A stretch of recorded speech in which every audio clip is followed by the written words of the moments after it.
że tam ten guzik, no. Puściłeś guzik tam? Puściłem. Dobra.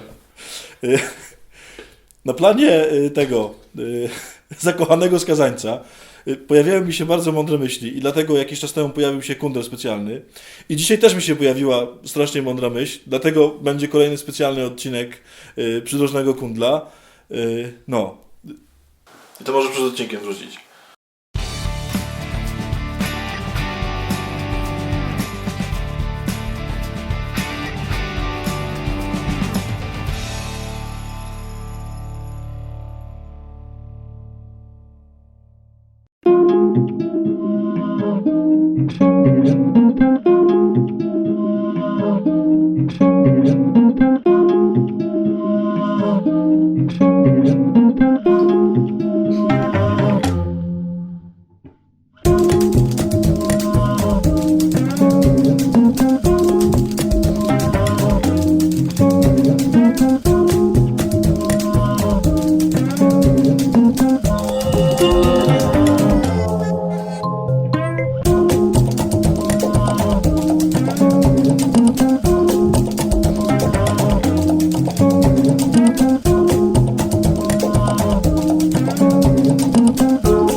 Szczęść Boże. Jesteśmy w bardzo specjalnym dniu. Wczoraj wieczorem został wybrany nowy papież. No i nie ma się co oszukiwać, że świat się skończył. W sensie przynajmniej dla Dominikanów. Papieżem został jezuita. Wszyscy mówią, że prawdopodobnie jego pierwszą decyzją będzie kasacja zakonu Dominikanów. Ale dzisiaj rano czytałem wiadomości i ponoć dzisiaj, w czwartek, w pierwszy dzień swojego pontyfikatu, papież Franciszek udał się do Bazyliki Santa Maria Maggiore w Rzymie, która, ci, którzy wiedzą, to wiedzą, a ci, którzy nie wiedzą, to właśnie się dowiadują, jest oczywiście prowadzona przez Dominikanów. Na swoją pierwszą modlitwę, na swoje pierwsze spotkanie z kimkolwiek, papież Franciszek, jezuita, pojechał do Dominikanów. Gdyby też ktoś nie wiedział, to ten mój habit to właśnie jest to, w czym chodzi w tej chwili papież Franciszek, bo papieże noszą białe sutanny od czasu błogosławionego papieża Innocentego V, który kiedy został papieżem, to bardzo stanowczo powiedział, że będzie chodził w białym habicie, tak jak do tej pory. Był papieżem co prawda tylko pół roku, ale od niego właśnie zaczęło się w papiestwie noszenie białej sutanny. Więc myślę, że jakoś jako Dominikanie to przeżyjemy. A tak całkiem serio, to ja się niewiarygodnie cieszę, że mamy nowego właśnie takiego papieża. Wczoraj w jego ogłoszeniu, w tym kiedy został pokazany światu nowy papież, Franciszek zrobił niewiarygodny gest. Wtedy, kiedy pochylił się przed całym Kościołem i wtedy, kiedy poprosił, żeby cały Kościół się za niego pomodlił. Kiedy zobaczyłem ten obraz, to przypomniała mi się przypowieść z Ewangelii Świętego Łukasza i chciałbym dzisiaj dwa słowa o niej.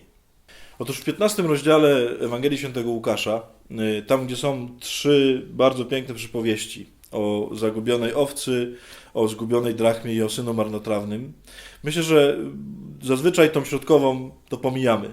Ta o zgubionej owcy jest bardzo sympatyczna, ta o synu marnotrawnym w ogóle jest świetna, a ta zagubiona drachma takie trochę nic.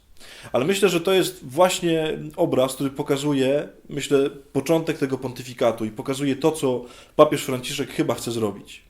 Jest tam opisane w tej przypowieści gospodyni. Opisana gospodyni, która jest gospodynią szaloną. To jest kobieta dziwna, jak we wszystkich zresztą przypowieściach Pana Jezusa. Zgubiła jej się jedna drachma. Po naszemu byśmy powiedzieli, zgubiło jej się, 10 groszy. I ta kobieta, kiedy jej się zgubiło 10 groszy, to wymiata cały dom, wręcz jakby wynosiła wszystkie meble, odsuwa po to, żeby szukać. Tak jej zależy na tej 10-groszówce, a kiedy ją znajdzie, to napisano, tak mówi Pan Jezus, że sprosiła wszystkie swoje koleżanki, przyjaciółki i zrobiła wielką imprezę. Co to jest za gospodyni? Ja nie znam kogoś takiego, kto gdyby zgubił 10 groszy, to żeby po pierwsze wymiatał cały swój dom, żeby to znaleźć, a nawet gdyby rzeczywiście by szukał tego 10 groszy i byłoby mu to potrzebne, no to kto zaprasza wszystkich swoich znajomych i przyjaciół, żeby im mówić, znalazłem 10 groszy. To są przypowieści Pana Jezusa. Tam jest po prostu szaleństwo za szaleństwem. Ale wczoraj, kiedy zobaczyłem papieża Franciszka, który się pochylił przed Kościołem, to tak od razu pomyślałem, że papież szuka 10-groszówki. Że papieżowi tam na tym balkonie w Watykanie, w Bazylice Świętego Piotra, wypadło 10 groszy i papież szuka. On przybrał sobie imię Franciszek, a Franciszek to jest w Kościele ktoś, kto poszukał Boga wśród 10-groszówek.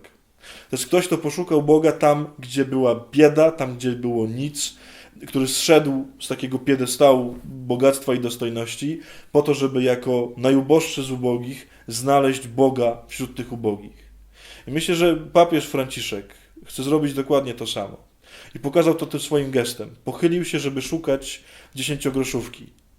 Jeżeli są w Kościele, a szczególnie jeżeli poza Kościołem, są ludzie, którzy są warci 10 groszy, albo są warci jeszcze mniej, to papież Franciszek, myślę, będzie spędzał swój pontyfikat, a oby żył jak najdłużej, na szukaniu takich 10-groszówek.